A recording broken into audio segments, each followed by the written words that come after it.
হ্যাঁ বাপি, আমি কালকে থেকে এই আনোয়ার আলীর ব্যাপার নিয়ে অনেকগুলো ইউটিউব চ্যানেলে সব নানা রকম বক্তব্য শুনলাম। আবার আমি একটা নতুন তোমাকে জিনিস পাঠাচ্ছি, তুমি দেখো। এটা আমাদের ফ্যান ক্লাবেও আমি লোডিং করিয়ে দিচ্ছি, ইস্টবেঙ্গল ফ্যান ক্লাবে হাওড়া। যে আনোয়ার আলীর ব্যাপারে সবাই অনেক কিছু বলছে, কিন্তু টু দ্য পয়েন্ট একটা কথা কিছুতেই বলতে পারছে না। যেটা ওই একটা বিশিষ্ট সাংবাদিক, আমি নামটা নিচ্ছি না, ও একটা স্পেশাল চ্যানেলে একটা আনোয়ার আলীর বক্তব্যটাকে মানে কি মেল করেছে প্লেয়ার স্ট্যাটাস কমিটিতে এগুলো দেখাচ্ছে। আগেও কি মেল করেছে সেটাও উনি দেখিয়েছেন। তবে আমার মনে হচ্ছে যে এই জিনিসটা ঠিক নয়, মানে অ্যাডভাইজেবল নয়। এই কারণে একটা একটা ধরো ভারতবর্ষের ইন্টারন্যাশনাল খেলে আনোয়ার আলী, ন্যাশনাল প্লেয়ার, 1 নম্বর প্লেয়ার।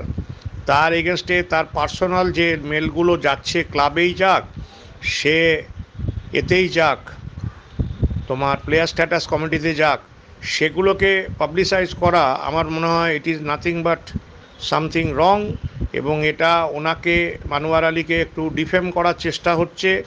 আর এটা কি করে আমি জানি না যে প্লেয়ার স্ট্যাটাস কমিটি বা যেখান থেকেই এই মিডিয়া যারা আছে তাদের কাছে কে শেয়ার করছে, কেন শেয়ার করছে, এবং তারাই বা কেন এটাকে পাবলিক করার চেষ্টা করছে, এটা আমার কাছে ক্লিয়ার নয়। তো যাই হোক, আমি সবার জানার জন্য আমি একটা স্ন্যাপশট আমি গুগল ঘেটে বার করেছি যে ফিফার rule for new rule regulation for loan agreement, তাতে একটা প্যারাতে পরিষ্কার বলা আছে যে যদি কোনো লোন, এখন তো 1 বছরের বেশি হবে না এই 2022-এর পরে, আর যদি কোনো লোন এগ্রিমেন্ট 22-এর পরে করতে হয় মোর দ্যান 1 ইয়ার, তাহলে প্লেয়ারের সঙ্গে যে এগ্রিমেন্ট থাকবে তাতে কিন্তু renewal clause must be there. তবে আমরা যেটুকুনি শুনেছি যে ওনার মোহনবাগানের সঙ্গে যে ক্লজ আছে তাতে নাকি, মানে আনোয়ারের যে ক্লজ আছে তাতে কিন্তু বোধহয় এক্সিট ক্লজ বা রিনিউয়াল কিছু নেই। এখন এন্টায়ার ব্যাপারটা ডিপেন্ড করছে প্লেয়ার স্ট্যাটাস কমিটির ওপরে। প্লেয়ার স্ট্যাটাস কমিটি যদি কিছু আনোয়ারের ফেভারে না যায় তাহলে হয়তো বা বাজাজ ওরাও ফিফাতে যেতে পারে। এবার সেক্ষেত্রে ডিপেন্ড করছে প্রচুরভাবে যে বাজাজের ক্লাব মানে দিল্লি এফসি যারা ওকে লোনে মোহনবাগানে দিয়েছে, তাদের সঙ্গে অনেক কিছু ডিপেন্ড করছে। সেই জন্য আমি বারবার বলেছি যে বাজাজ কিন্তু অলরেডি, এই যখন দোহাতে মিটিংটা হয়েছিল, Bajaj is very much there, Bajaj ছিল ওই মিটিংটাতে, এবং উনি কিন্তু ব্যাপারটা পুরোপুরি জানেন। সুতরাং এখানে কিছু চ্যানেল কিভাবে ডিমান্ড করছে, তারা ওনার কিছু মেলের পার্টিকুলার পোর্শন দেখাচ্ছে, এগুলো মানে ছেলে খেলা হচ্ছে বলে আমার মনে হচ্ছে। এবং আরেকজন ভদ্রলোক যে বিশিষ্ট সাংবাদিক, তিনিও এটাকে কিভাবে বলছেন আমি বুঝতে পারছি না। কিন্তু রুল গাইডলাইন কিন্তু খুব পরিষ্কার, এবং সেটা যদি বাজাজ এবং এই রঞ্জিত বাজাজ এবং যে রয়েছেন ওনারা যদি পুট আপ করেন, মানে দিল্লি এফসি ক্লাব আর এরা যদি পুট আপ করে ইন ফ্রন্ট অফ ফিফা, আমার মনে হয় না যে খুব একটা ভালো ম্যাটার হবে। তো যাই হোক, জিনিসটা আনোয়ারের ক্ষেত্রে তো ভালো হবেই, কারণ আনোয়ারের ক্ষেত্রে কিছু খারাপ হবে না, কারণ আনোয়ার কিন্তু কোনো রং স্টেটমেন্ট করেনি। এবং টার্মিনেশন অফ ক্লজ, আনোয়ার 8ই জুলাই বোধহয় ক্লজটাকে টার্মিনেট করেছে এবং এই নতুন রুলটাকে ট্রিগার করেছে। কিন্তু তারপরে এটাকে নিয়ে কারা জলঘোলা করছে আমি জানি না, জলঘোলা করার মতো কিছু নেই। এখানে যে পয়েন্টটা আছে, প্যারাগ্রাফটা, ওই প্যারাগ্রাফটা আমি আমার ভিডিওতে তুলে দিচ্ছি, এবং ওই স্ন্যাপশট যেটা ফিফার আছে সেইটার আমি একটা লিঙ্ক পাঠিয়ে দিচ্ছি। তুমি ভালো করে পড়ো এবং সবাইকে পড়াও।